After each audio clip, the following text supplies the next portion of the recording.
They sold mattresses without showrooms,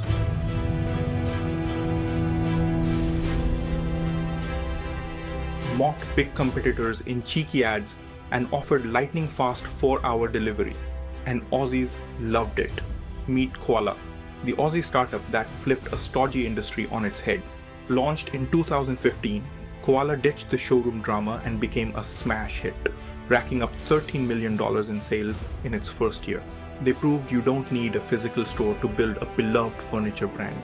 Even today, Koala has only a couple of pop-up showrooms, staying largely online. This is the story of how Koala's bold humor, clever marketing, and no BS service changed how Australians buy furniture.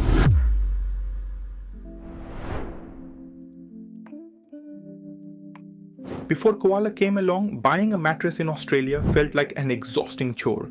You'd drive out to a cavernous showroom, bounce between dozens of nearly identical beds, and fend off pushy salespeople angling for a commission. The pricing was confusing and expensive.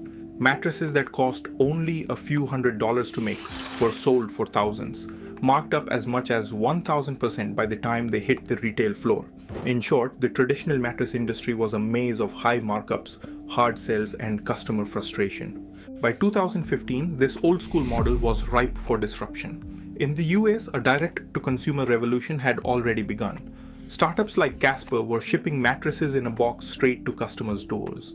Consumers were responding. Casper pulled in about $100 million in sales in its first full year, showing that people were willing to buy mattresses online if the offer was good. Koala's founders, Danny Milham and Mitchell Taylor, saw this trend and sensed Australian shoppers were craving the same change. Why couldn't buying a bed be as easy as clicking order now and relaxing? There had to be a better way.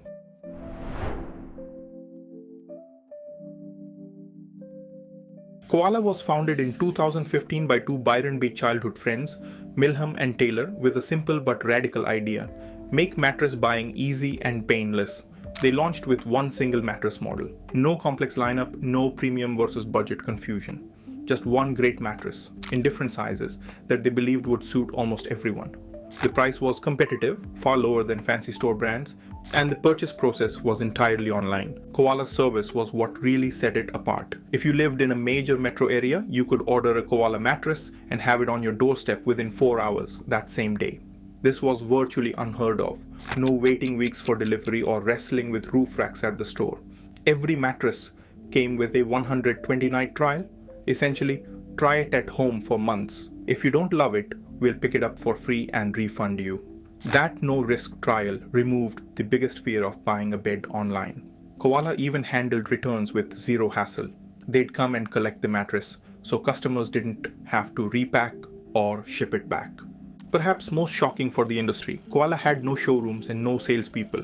In the early days, you couldn't go try a Koala in a store, and that was by design. The company saved huge costs by cutting out retail middlemen and expensive storefronts, and passed those savings to the customer. As co-founder Danny Milham explained, they wanted to eliminate all the unnecessary overheads and markups that made mattresses so pricey. Koala was an online-only brand, at least at launch, and it obsessed over making the website experience smooth and simple. In just a few clicks, you could order your mattress, track delivery, and be snoozing on it the very same night. Koala didn't try to be everything in mattresses.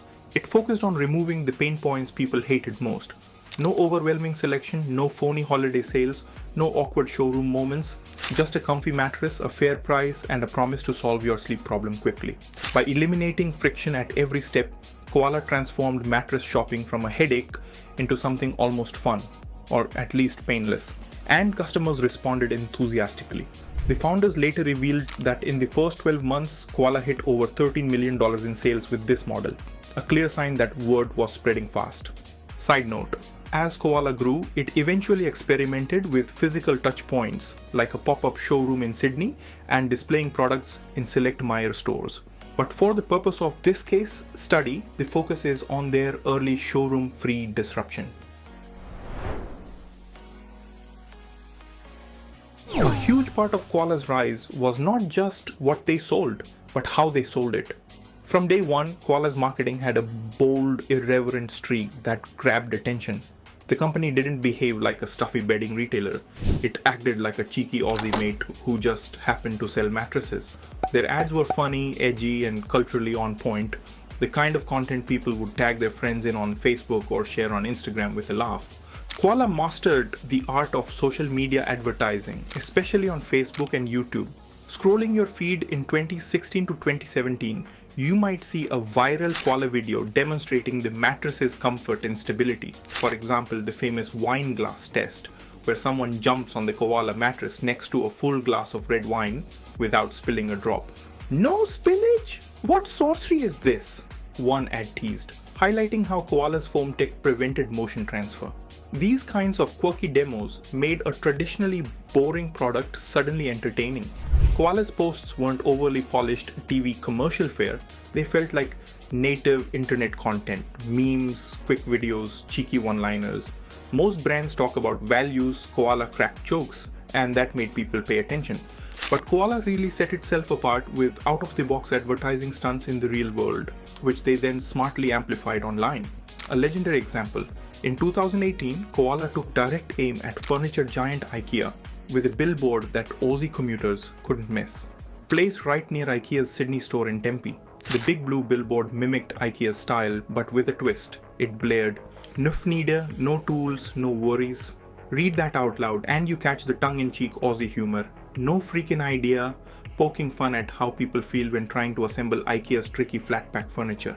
In smaller text, it reminded viewers that with Koala, you don't need tools at all. Your bed or sofa comes together easily or already assembled.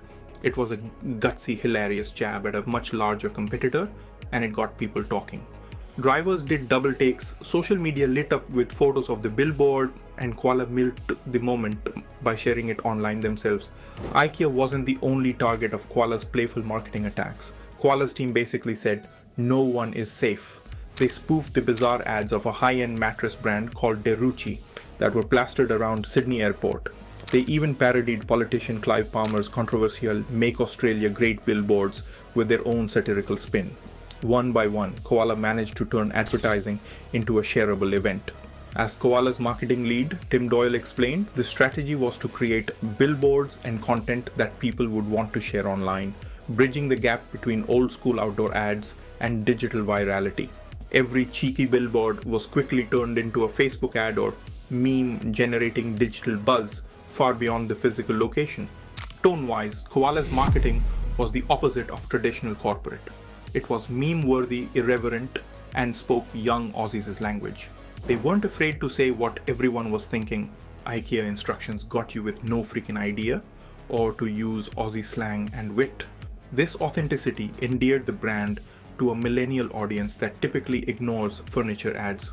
Koala's social media replies were often as cheeky as their ads, and they built a persona of a fun-loving, environmentally conscious Aussie friend. Crucially, all this humor had a purpose: standing out. In a market where competitors, including other new DTC mattress brands that soon popped up, often had bland messaging, Koala's brand voice became a growth engine. The edgy campaigns earned free press coverage and word of mouth. By 2018, Koala had grown from an upstart into a multi-million-dollar business, largely on the back of digital marketing and bold billboards. In other words, the marketing paid off in sales. They weren't just being funny for internet points. They were building a brand that people recognized and trusted, even loved. Koala showed that if you make your audience laugh and feel understood, they're far more likely to buy. Koala's journey offers plenty of insight for entrepreneurs and marketers looking to shake up an industry. Here are some key takeaways from the Koala playbook. 1. Disruption equals eliminating friction. The easiest way to disrupt an entrenched industry is to remove the pain points that customers have come to accept as normal. Koala did this by erasing the hassles of mattress shopping. No more confusion, no waiting, no risk. They made the entire buying experience easy from order to delivery. And that turns skeptical first-time buyers into enthusiastic fans. Whatever your industry, find the frictions, long wait times, hidden fees, inconvenient processes, and bulldoze them. Convenience isn't a luxury, it's a competitive weapon. 2. Relatability is better than polish in advertising. Koala's ads weren't fancy in a traditional sense. They were funny, scrappy, and relatable, and that was their genius. In today's world, an ad that makes someone smirk or say, "so true," will beat a perfectly airbrushed generic ad every time. Koala spoke in the audience's own slang and cultural references, which made their marketing feel like content from a friend, not a corporation. Don't be afraid to be a bit informal or tongue-in-cheek if it aligns with your brand voice. Authenticity and humor can create a bond with customers that glossy imagery can't match. 3. A bold brand voice is a growth engine.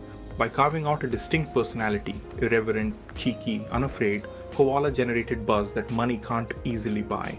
Their brand voice set them apart in a crowded market and built an almost cult-like following. The lesson: stand for something in your communications. Whether it's humor, extreme honesty, or a quirky tone, a strong voice will make your brand memorable. Koala's voice was so strong that even people who hadn't bought the product recognized their ads. That kind of mindshare is incredibly valuable and can directly drive growth, as Koala proved. Be different, be consistent, and be brave with your marketing. Just make sure your product and service live up to the cheeky promises. 4. DTC works. If the experience is airtight, Koala is a textbook example that direct-to-consumer brands can thrive outside of traditional retail, if and only if they nail the customer experience. Koala's DTC model worked because they covered all the bases: a quality product validated by thousands of 5-star reviews, an easy ordering process, ultra-fast free delivery, and no hassle returns. They removed the typical worries about buying sight unseen. If you're building a DTC brand, you have to go above and beyond on these fronts to overcome the lack of physical presence. Koala showed that when you get it right, customers won't miss the showroom at all. 5. Authentic Aussie humor. Know your audience. Finally, Koala taught a masterclass in using local culture and humor as a brand asset. By infusing Aussie humor and values into everything, they built trust and likability. Their ads were inside jokes that only fellow Australians would fully get. And that's why they went viral, because people love sharing a joke that feels uniquely theirs. The broader point is to know your audience deeply and reflect their spirit. Koala's marketing felt like it was made by young Aussie mates for young Aussie mates. When your audience sees themselves in your brand, you've struck gold. So whether it's Aussie larrikin humor or any flavor of authenticity, let your true colors show. It can win hearts and wallets. In the end, Koala didn't just sell mattresses, it sold relief. Relief from backbreaking showroom shopping, relief from boring ads, relief from feeling guilty about a purchase's environmental impact. Koala's story is a potent reminder that business isn't just about what you sell, but how you make people feel. They made their customers laugh, made them feel taken care of, and even made them feel part of a bigger cause. So a question for anyone building something: are you making your customer laugh, move fast, and feel something? If not, there's room to do better. Koala's playbook is to delight the customer at every turn, from the first impression, a funny ad, to the final experience, a stress-free sleep. They showed that a little humor and a lot of customer-centric thinking can turn an industry upside down. Let Koala's success spark some ideas in you. Think about the status quo in your field that everyone's grown to accept and ask, does it have to be this way? Maybe your brand can be the one that says nope and does it differently with a wink and a smile. Disrupting doesn't always mean inventing new technology. Sometimes it means reimagining the experience and the story around a product. Koala did exactly that and built a beloved brand that stands as a new Aussie icon. Their journey from a 2-person startup to a market leader on the cusp of a huge IPO is as inspiring as it is instructive. It's practical proof that when you focus intensely on your customers' pain points and infuse creativity into every aspect of your business, you can punch well above your weight. Koala made buying furniture fun, fast, and meaningful. Are you ready to do the same in your industry? Take a page from Koala. Dare to be different, care about your customers and the world, and don't be afraid to have a laugh while you're at it.